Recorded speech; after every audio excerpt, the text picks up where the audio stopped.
பாதிக்கப்பட்ட தொழில் பாதிக்கப்பட்டவர்களுக்கான நட்டழிவு வழங்குகின்ற இந்த நிகழ்விற்கு வருகை தந்திருக்கின்ற கௌரவ பாராளுமன்ற உறுப்பினரும் வடமராட்சி வடக்கு பிரதேச ஒருங்கிணைப்பு குழு தலைவருமான கௌரவ ஜெயச்சந்திரமூர்த்தி ராஜீவன் அவர்களே, அதே போன்று டிட்வா புயலின் காரணமாக பாதிக்கப்பட்ட அனைவருக்கும் நிவாரணம் கிடைக்க வேண்டும் என்ற ஒவ்வொரு விடயங்களுக்கும் எனக்கு தொலைபேசி மூலம் தொடர்பு கொண்டு ஒவ்வொரிடத்திலேயும் உள்ள பிரச்சனைகளை சுட்டிக்காட்டி அவற்றுக்கான தீர்வுகளை வழங்க வேண்டிய விடயங்கள் தொடர்பாகவும் அவற்றை அடிப்படையிலும் என்னுடன் கலந்துரையாடுவது வழக்கம். அந்த அடிப்படையிலே தொழில் இழந்தவர்களுக்கான நட்டஈட்டினை வழங்குகின்ற இந்த அழைத்திருக்கின்றோம். அந்த அடிப்படையிலே அவர் திரு திருலிங்கநாதன் அவர்களே, கருத்துத்துறை பேசுவதனுடைய பிரதி திட்டமிடல் பணிப்பாளர் அவர்களே, இங்கே வந்திருக்கின்ற இந்த செயலகத்தினுடைய அதிகாரிகளே, கிராம சேவையாளர்களே, அதே போன்று பயன்பெற வந்திருக்கின்ற பயனாளர்களே, சகோதர சகோதரிகளே, உங்கள் அனைவருக்கும் மதிய வணக்கம். உங்களுக்கு தெரியும், நாட்டிலே ஒரு இயற்கை பேரழிவு ஒன்று ஏற்பட்டது, டிட்வா புயல். அந்த டிட்வா புயல் ஏற்பட்டு இன்றைக்கு 3 மாதங்கள் காலிவடைந்திருக்கின்றது. அந்த மூன்று மாத கால இடைவெளிக்குள்ளே இந்த நாடு ஒரு பாரிய அழிவை சந்தித்தது. நீண்ட ஒரு பெரிய பாரிய கட்டிட அழிவுகள், வீதி அழிவுகள், கடுபேருக்கு வீடுகள் எல்லாம் போயிருக்கிறது. அதே போன்று மத்திய மலைநாட்டிலே பல இயற்கை ஆன இடங்கள் காணாம போயிட்டு, இயற்கையான வாழ்விடங்கள் அதிலே கிட்டத்தட்ட பல மக்கள் இறந்து போயிருக்கின்றார்கள். இன்னும் சில மக்கள் இன்றைக்கும் காணவில்லை. பல காயமடைந்திருக்கின்றார்கள், பலர் பொருளாதார ரீதியாக பாதிக்கப்பட்டிருக்கின்றார்கள், பலருடைய வீடுகள் பகுதியாக சேதமடைந்திருக்கின்றது. எனவே அப்படியான பேரிடர் ஏற்பட்ட பொழுதும் அந்த நேரத்திலே இந்த இலங்கை இப்படியான நிலைமை ஏற்படுகின்ற பொழுது இலங்கை விழுந்து விடும், இலங்கை அழிந்து போயிடும் என்று நெக்கிறார்கள். இப்போ கிடைக்கிறோம். அண்மையில் கூட தெரியும், ஈரான் யுத்தம் வந்த பொழுது யாழ்ப்பாணத்தாக்க நாங்கள் தான் மரலையும் கட்டி கொண்டு போய் நீண்ட வரிசையில நின்றோம். அப்போ பார்த்தா வெளிநாட்டில் இருக்க சில பேர் கால் பண்ணியிருந்தாங்க, சரி இலங்கை கதை முடிஞ்சுது, இலங்கையின கதை முடிஞ்சுது, பெட்ரோல் அடிச்சு வை எல்லாம் சொல்லுறாங்க. இப்படி சொல்லித்தான் பார்த்தா இந்த யாழ்ப்பாணம் தாண்டி அங்கால மாங்குளம் தாண்டி அங்கால போனா பெட்ரோல் பிள்ளைங்கெல்லாம் ஒத்துக்கிற ஜனம் போயிடுது. அப்ப அங்க இருக்கிற மக்களுக்கும் எங்கட மக்களுக்கும் இடைவெளி, சிந்தனை இடைவெளி ஆனால் என்ன, இப்போ வேலைக்கு 5 நாள் பெட்ரோல் அடிச்சு பெட்ரோல் ஓடலாம், 10 நாள் ஓடலாம், அதுக்கப்புறம் ஓடினாதான் பெட்ரோல் இல்லைன்னா ஓடினார். எனவே அப்படி இருந்த பொழுது கூட ஈரான் யுத்தம் வந்தால் அல்லது அமெரிக்க யுத்தம் வந்தால் பயப்படுத்தினார்கள். அந்த மனிதநேயத்தோட அரசாங்கம் செயல்பட்ட பொழுது சரி தேவையில்லாம போய் இலங்கை வச்சிட்டு அமெரிக்கா கொண்டு ஓட போது அழிய போது என்று கொஞ்சம் பேர் அந்த புரளிய கிளப்பி கொண்டிருக்கிறார்கள். நிறைய பேர் இருக்கிறோம். அது காரணம் சதிதான், சதி. எப்படியாவது இந்த நாட்டை அழிச்சு விட வேண்டும். திருப்பி ஒரு நாளுமே நாங்கள் எப்படியா வெளிநாடு தப்பி ஓடிடலாம், இங்க இருக்கிற பேமிசரங்கள் அல்லது என்று நெச்சு கொண்டு இருக்கிற சமூக மத்தியில இன்றைக்கு அந்த டிட்வா புயல் எந்த அளவுக்கு அழிவு ஏற்பட்டதோ அதே அளவுக்கு இலங்கை எழுமி. இலங்கை என்ற தேசம் ஜனாதிபதி அன்றகுமார நாயக்கான தலைமைக்கு கீழே அர்ப்பணிப்பான சிந்தனையோடு அது ஒவ்வொரு நாளும் டாப் பகலா இயங்கி இருக்கிறோம். இப்பவும் இயங்கி கொண்டிருக்கிறது. நரேந்திர மோடி குழு கொழும்புல தொடர்ச்சியா இயங்கி நான் பார்க்கிறேன். இடஒலா சாமம் வருது, மக்கள் அனுப்பி கொண்டிருக்கிறோம், அப்படி நடந்து கொண்டிருக்குது. அப்படி எந்த முறையும் இல்லாத அளவுக்கு இந்த வருஷம் எங்களுக்கு கூடுதலான நாடுகள் 70க்கும் மேற்பட்ட நாடுகள் உதவி செய்திருக்கிறார்கள். 50 லட்சம் ரூபாய் வீடு கூட நாங்கள் இப்ப கையெழுத்து கொண்டு வரோம். அது ஒரு கட்டமாக தான் இந்த டிட்வா புயலால் பாதிக்கப்பட்ட எஸ்எம்இ சிறு கைத்தொழில் முனைவோர் அவருடைய தொழில்களும் பாதிக்கப்பட்டிருக்கிறது. அப்போ உங்களுக்கு தெரியும், நல்லா தெரியும் என்னன்னா, பாராளுமன்றத்தில் 2 பாராளுமன்ற யாழ்ப்பாணத்தை சேர்ந்த 2 பாராளுமன்ற உறுப்பினர்கள், ஒன்று அர்ஜுனா ராமநாதன், மற்றது கயந்திரா பொன்னம்பலம், 2 பேரும் சொன்னார்கள் யாழ்ப்பாண மாவட்டத்துக்கு தேவையில்லை என்று. யாழ்ப்பாண மாவட்டத்துக்கு உதவி தேவையில்லை, யாழ்ப்பாண மாவட்டத்தில் அழிவு இல்லை என்று.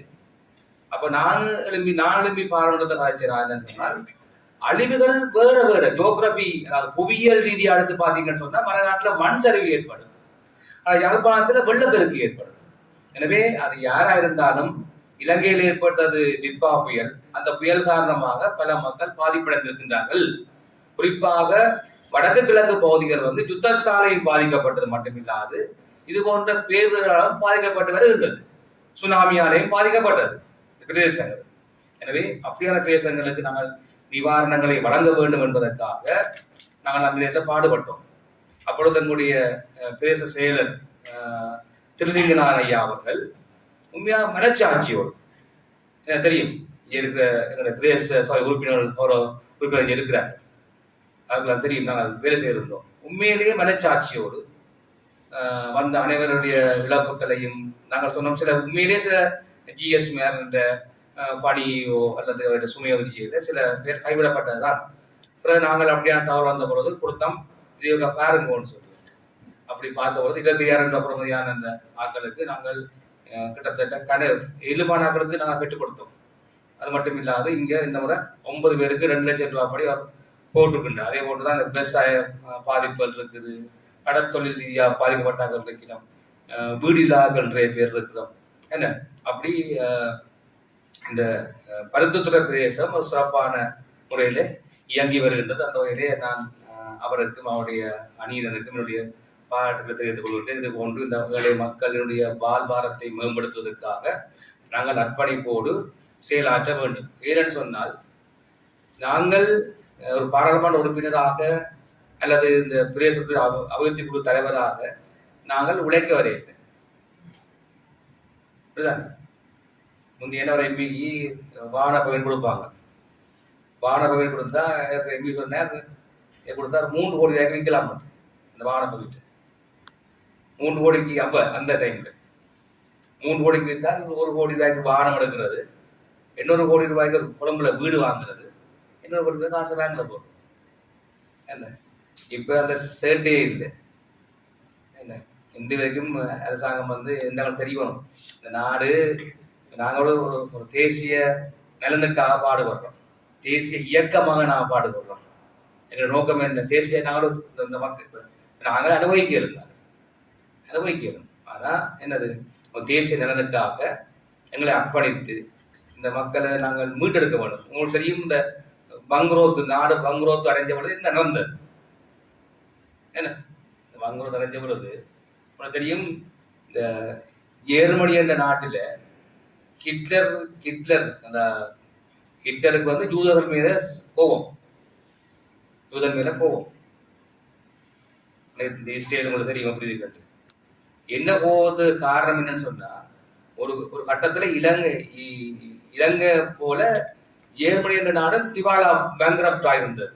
வங்கிகள் காலியாகி தொழிலெல்லாம் மக்கள் நடுரோட்ல வந்திருந்தாங்க.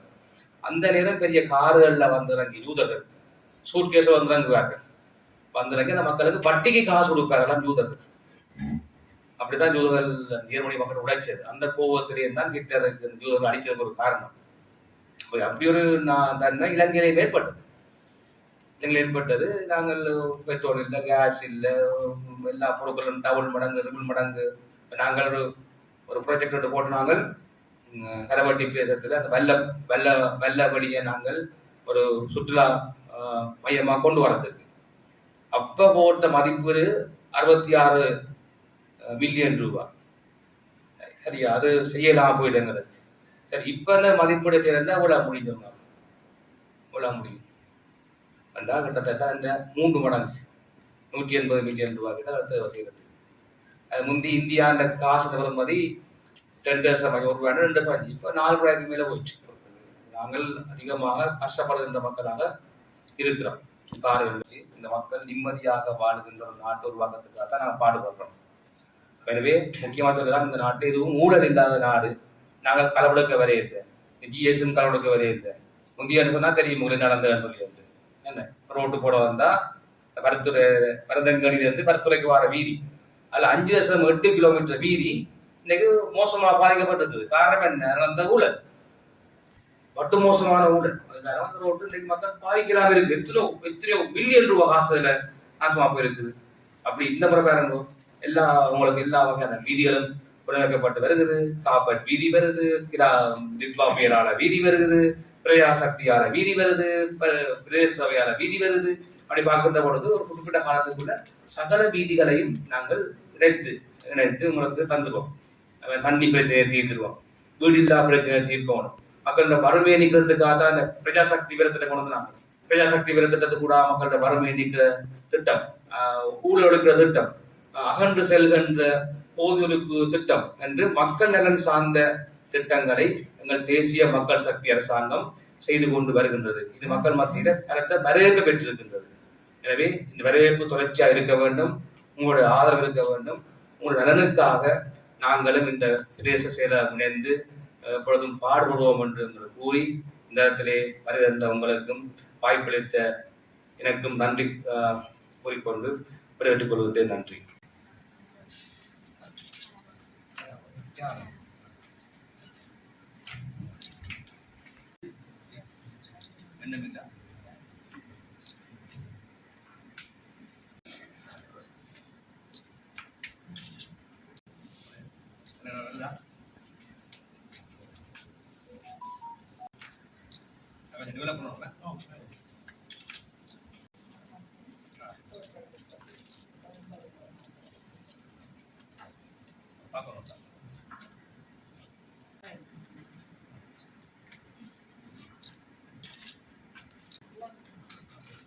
sama